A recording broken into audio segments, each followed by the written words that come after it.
Entonces yo creo que el proceso de reinvención es un proceso muy importante y muy necesario, porque tenemos que empujarnos constantemente a salir de esa zona de confort, que no quiere decir que estés a gusto. Cuando hablamos de la zona de confort, no es la zona en la que estás a gusto, porque si no parece que estamos invitando a la gente a estar a disgusto. No, esto no tiene nada que ver con la zona de confort. La zona de confort es como te has acostumbrado a vivir. Y hay muchas personas que están atrapadas en su zona de confort porque se han acostumbrado a vivir de una manera que no les genera ilusión, que no les genera alegría, y creen que ellos son así. No, ellos están ahí, pero ellos no son así. Y entonces todo ese proceso de reinvención es un proceso de atreverte a explorar esa otra realidad que está más allá de lo que tu zona de confort te dice que es posible para ti. Y claro, ahí es donde está todo un espacio de descubrimiento, un espacio de recogimiento y un espacio de profunda gratitud. Creo que hemos cometido un enorme error, que es sacar a Dios de la ecuación. Y cuando digo Dios, no estoy hablando de un juez que está con un martillo esperando a que te equivoques para reventarte la cabeza. O que está mirando por el rabillo del ojo a ver si te pilla cometiendo una falta. Estoy hablando de amor y sabiduría infinitos, que no te está juzgando. Los que nos juzgamos somos los hombres. No te está culpando, no te encuentra culpable. Los que nos encontramos culpables somos los hombres. No te encuentra que no valgas lo suficiente. Somos los hombres los que hacemos a otros seres humanos sentirse insuficientes. Para nuestro Padre, para ese universo que es infinito amor, infinita sabiduría, todos somos más que suficientes porque somos sus hijos.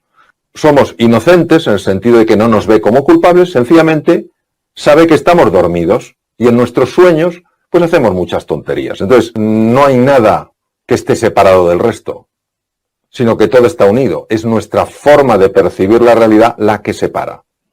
Cerca del 80% de las consultas a médicos generales en el mundo occidental tienen como uno de los factores generadores de enfermedad la disfuncionalidad emocional. O sea, pues esa tensión, ese miedo, esa preocupación, esa angustia, esa sensación de impotencia. Es decir, que nosotros generamos emociones que llegan a enfermarnos. 70% de las personas que trabajan en empresas no se sienten para nada a gusto en sus empresas, que están deseando largarse, pero que no saben cómo hacerlo o a dónde irse. Esto no tiene sentido. No tiene sentido que nos pasemos tantas horas trabajando que llega un momento en que una persona descanse parece que es un poco vaga, que no tiene ganas de hacer más. Hay algo que es importantísimo corregirlo, pero negamos que eso sea parte de la realidad. Es decir, nos fijamos solo en los grandes avances científicos y técnicos, pero es que hemos eliminado en gran medida el factor humano, nos hemos deshumanizado. ¿Y qué ocurre? Pues que sí, que los ansiolíticos y antidepresivos en su momento tendrán su utilidad, pero tenemos que encontrar formas mucho más necesarias. O sea, estoy absolutamente convencido que si nuestra sociedad se humanizara, es decir, si nos tratáramos todos con mayor respeto, nos valoráramos más, nos apoyáramos más, nos sintiéramos menos solos, vamos, el consumo de ansiolíticos y antidepresivos cae en picado. Entonces, ¿qué pasa? Pues que yo creo que todos hemos de aprender las lecciones y no cometer otra vez los mismos errores. Entonces, yo creo que en momentos de crisis necesitamos un nivel de conversación mucho más profunda, mucho más que vaya a la raíz, que nos ayude a replantearnos cosas, que nos ayude a reencontrarnos con la ilusión, con la serenidad y con la confianza, que nos ayude a no sentirnos tan solos en un mundo tan incierto, que nos ayude a creer en nosotros, en nuestras posibilidades, que nos ayude a establecer lazos de verdadero interés por los demás, no solo por lo que nos pasa a nosotros. Los demás también lo pasan mal. Para mí no es una utopía, para mí es la posibilidad de vivir en un mundo infinitamente mejor. Vamos a ver, el hemisferio izquierdo es un hemisferio absolutamente imprescindible para moverse en el mundo de la materia, el tiempo y el espacio, porque el manejo de instrumentos fundamentalmente depende del hemisferio izquierdo.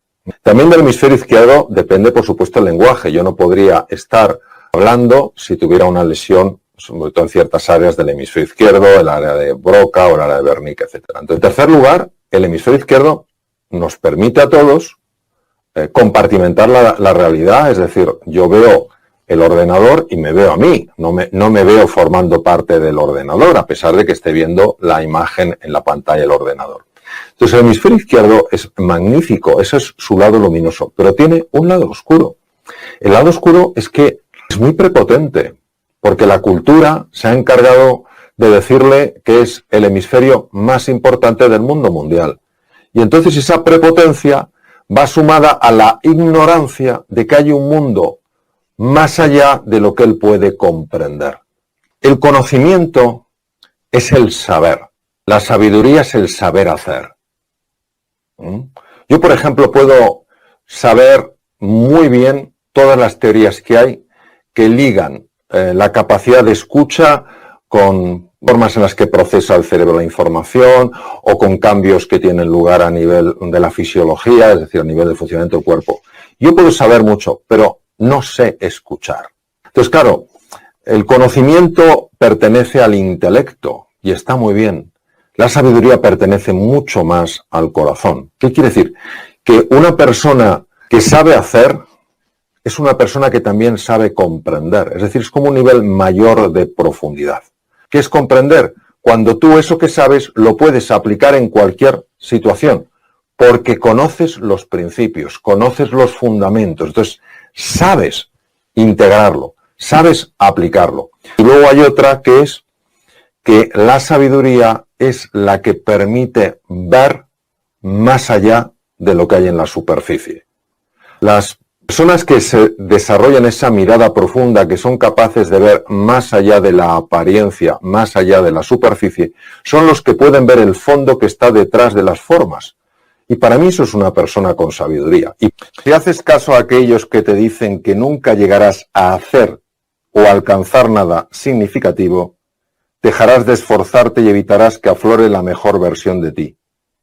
No los critiques ni maldigas, porque a lo mejor están simplemente reflejando lo que tú estás haciendo contigo mismo. La importancia del cuerpo. Tenemos que mirar al cuerpo no como un ente inferior a la cabeza, no como un ente inferior a la razón, no como un ente inferior al intelecto, sino que están absolutamente al mismo nivel. De tal manera que se sabe perfectamente que el corazón es capaz de cambiar por sí solo procesos cerebrales. Se sabe que el tubo digestivo, que también es una parte del cuerpo, es capaz por sí solo de cambiar procesos cerebrales y ambos, corazón y tubo digestivo, cambiar procesos mentales. Pero no solo eso, la musculatura no solo tiene la dimensión del movimiento, la musculatura tiene la capacidad de cambiar procesos mentales. Sabemos perfectamente que los traumas infantiles, que las heridas que todos llevamos, que las cicatrices que arrastramos están en el cuerpo. ¿Y en qué nos basamos? En la cantidad de investigación científica que ha mostrado que con terapias corporales, con movimientos corporales, con ejercicio físico, se han conseguido resolver traumas emocionales con mayor eficiencia que utilizando medicación. Por tanto, si hablamos del carácter, primero hay que diferenciar el temperamento del carácter y luego hablar del carácter. El temperamento es aquello que le es dado a uno y el carácter es cómo se hace uno con lo que le ha sido dado a uno. Lo que nosotros sabemos es que el carácter llega a afectar al temperamento. Es decir, si el temperamento viene marcado por los genes, el carácter a través de la epigenética es capaz de cambiar cómo se expresan esos genes. ¿Qué ocurre? Que en ese carácter interviene el cuerpo, interviene la mente e interviene el alma. La persona que está cuidando su cuerpo con la nutrición, con el ejercicio físico, con el descanso, saliendo al aire libre, estando en contacto con la naturaleza, tomando el sol, está entrenando su carácter. La persona que cuida su mente, que sabe enfocar su mente, que sabe estar en el presente, también está entrenando el carácter. La persona que cuida de su alma, que es respetuosa con el medio natural, que es amable, que es afectuosa, que es cariñosa, que es agradecida, también está trabajando el carácter. Y por eso yo creo que tenemos que contemplar el cuerpo con el mismo respeto, con la misma admiración que contemplamos los aspectos mentales o los aspectos anímicos de una persona. ¿Cómo influyen las emociones? Bueno, aquí solo hay que irse a la neurociencia afectiva. Lo que sabemos es que de los tres grandes bloques que podíamos distinguir en el encéfalo, podemos distinguir como tres grandes partes, ¿no? El tronco del encéfalo, donde están las funciones más básicas que nos permiten seguir vivos, gestionan el movimiento cardíaco, en fin, montones de procesos biológicos. Está el sistema límbico, que es el cerebro emocional, y está la corteza cerebral, que es la parte más evolucionada, y especialmente que se llaman las áreas prefrontales, donde están los procesos cognitivos puramente humanos, la capacidad de razonar, la capacidad de hacer conceptos, de hacer abstracciones, de aprender cosas nuevas, de ser creativo, de emprender, de negociar, etc. Lo que sabemos es que el que manda es el cerebro emocional, el sistema límbico. El cerebro emocional es capaz de activar y de desactivar, y hablo literalmente, áreas enteras de la parte prefrontal del cerebro ejecutivo, con lo cual una persona ilusionada, una persona entusiasmada, una persona que confía en sus posibilidades, es una persona que activa de una manera singular su capacidad de razonar, su capacidad de aprender, su capacidad de negociar, su capacidad de tomar buenas decisiones.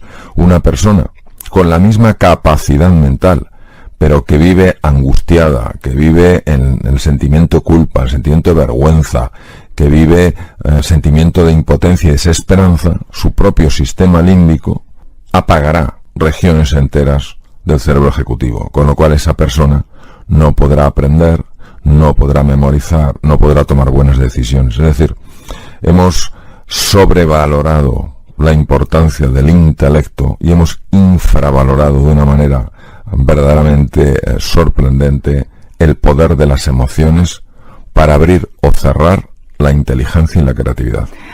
Cualquier proceso que un ser humano haga, desde mover la mano hasta fijarse en un coche que está pasando por delante, etcétera, etcétera, requiere de la utilización de áreas muy extensas del cerebro. Nosotros tenemos como varios sistemas operativos. Tenemos un sistema operativo que está muy asociado al funcionamiento del hemisferio izquierdo del cerebro.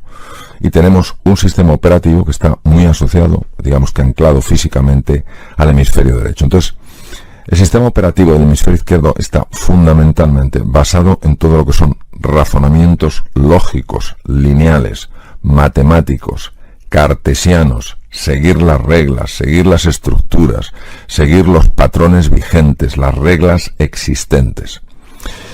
Es un hemisferio muy calculador, muy poco conectado con el mundo emocional, con el mundo afectivo.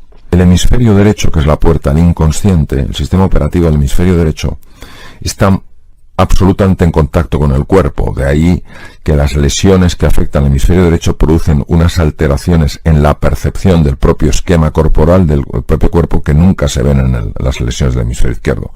Por otra parte, el hemisferio derecho está muchísimo más conectado con el mundo emocional que el izquierdo.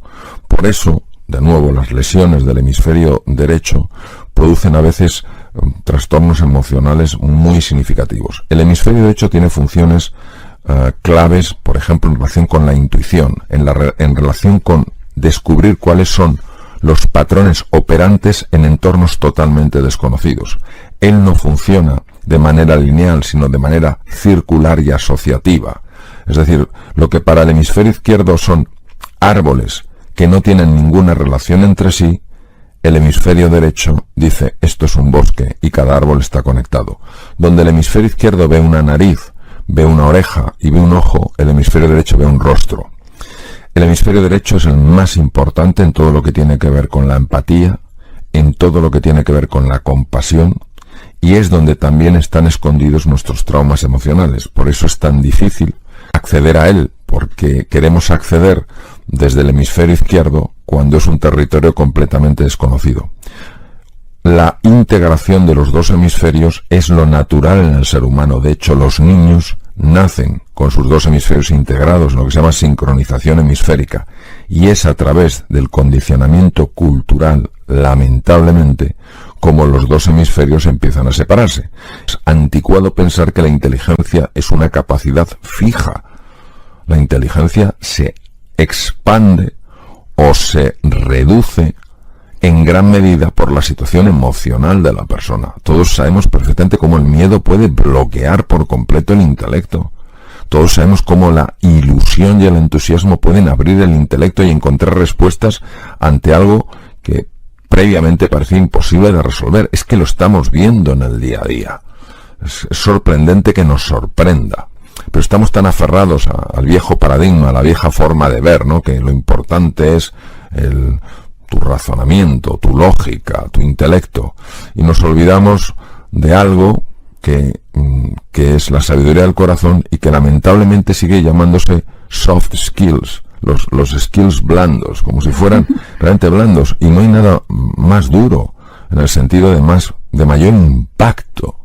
Nosotros partimos de una gran ventaja, que es que los dos hemisferios están deseando integrarse. Es como dos grandes amigos que se hubieran separado, pero que siguen añorándose el uno al otro. Por varias razones. Primero, porque la naturaleza los creó de alguna manera unidos. Y en segundo lugar, porque son conscientes de lo que aporta el otro hemisferio en su vida. ¿Qué se puede hacer? El hemisferio izquierdo, por el entrenamiento que ha tenido, es sumamente arrogante. Sumamente arrogante. Considera que lo que ve es lo único que hay.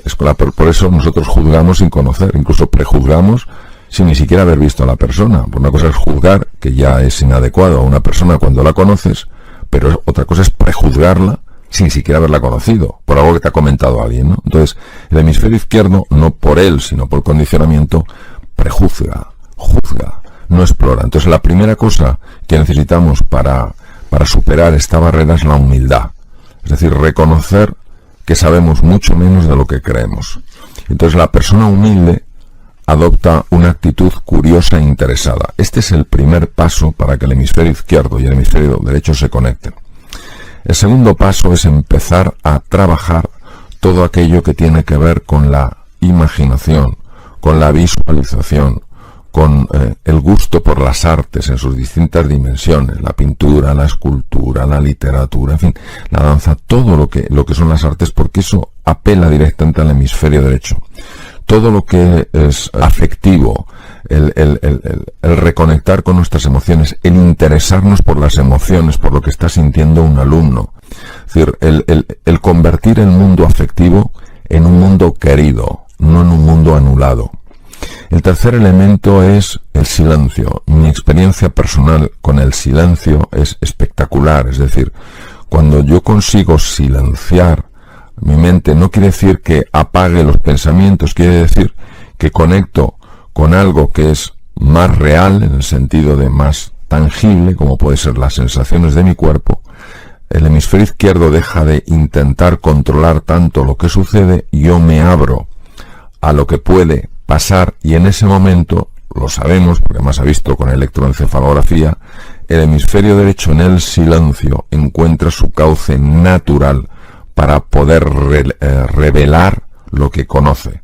Que cuando ve ese silencio, empieza a decirnos cosas, empieza a revelarnos cosas que tienen un enorme poder transformador, porque vemos aquello frente a lo que estábamos ciegos. En mi experiencia personal hay dos grandes dimensiones que se abren cuando uno hace el viaje interior. La primera de estas dimensiones es el descubrir aquellas cosas de las que no te sientes orgulloso y que están lastrando tu vida. Tienes que entrar en contacto con lo que se denomina la sombra, la parte oscura, la parte que uno se ha negado a sí mismo, y es muy importante abrazarla, no rechazarla, no temerla, no huir de ella, no quedarse.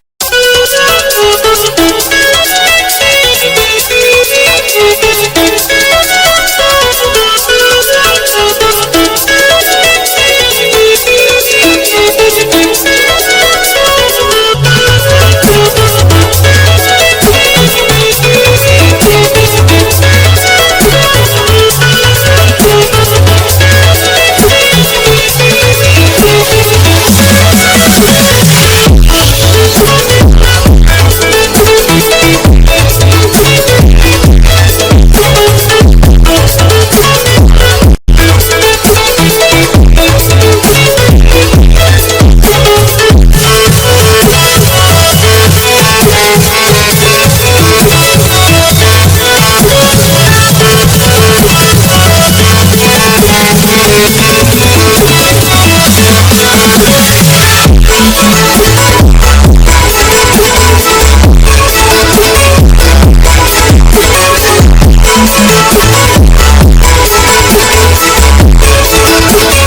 sentirse bloqueado ante ella.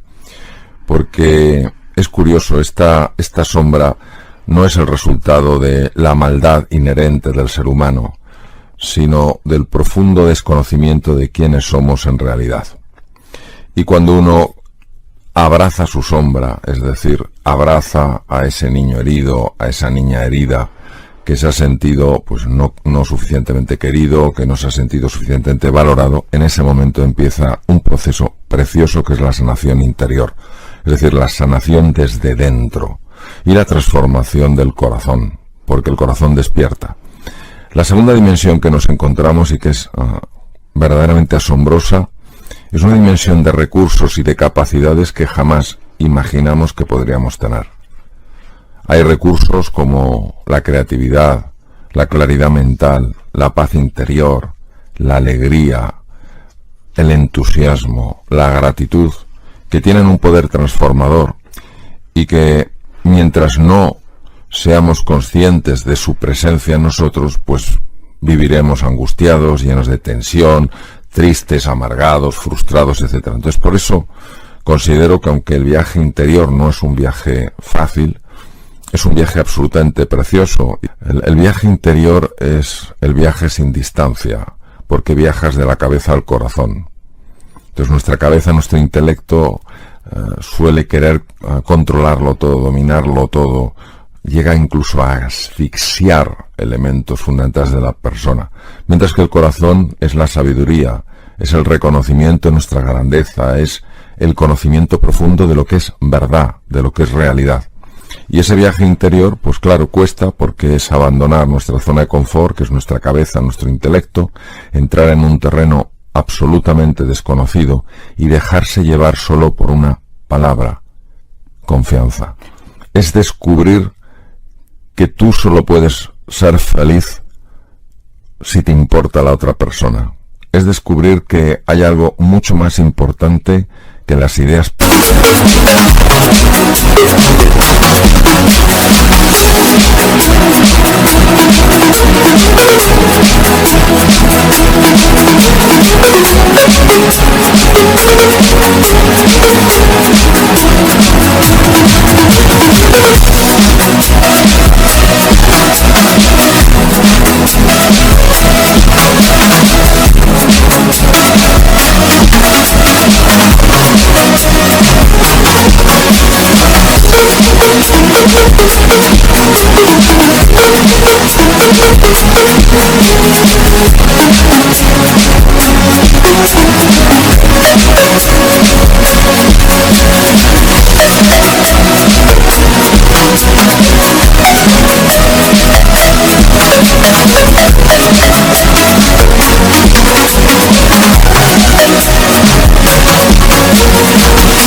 Que las ideas religiosas, que las ideas culturales, es eso que nos une, nuestra humanidad, es no quedarnos apegados, atrapados en la forma y abrirnos a explorar el fondo, es no quedarnos solo en lo que los sentidos nos muestran, eres diferente a mí, sino lo que el corazón nos quiere enseñar, también eres igual a mí, de tal manera que lo distante y lo distinto se convierte en dos cosas diferentes, es decir, tú puedes ser distinto, pero para mí no tienes por qué ser distante. Nosotros reconocemos que todo es uno, que la distancia que vemos y que nos separa de los demás es una pura alucinación, es una ilusión óptica, de la que hablaba mucho el gran Albert Einstein, pero que para nosotros es la realidad, es decir, le damos más valor a la ilusión óptica que a la realidad.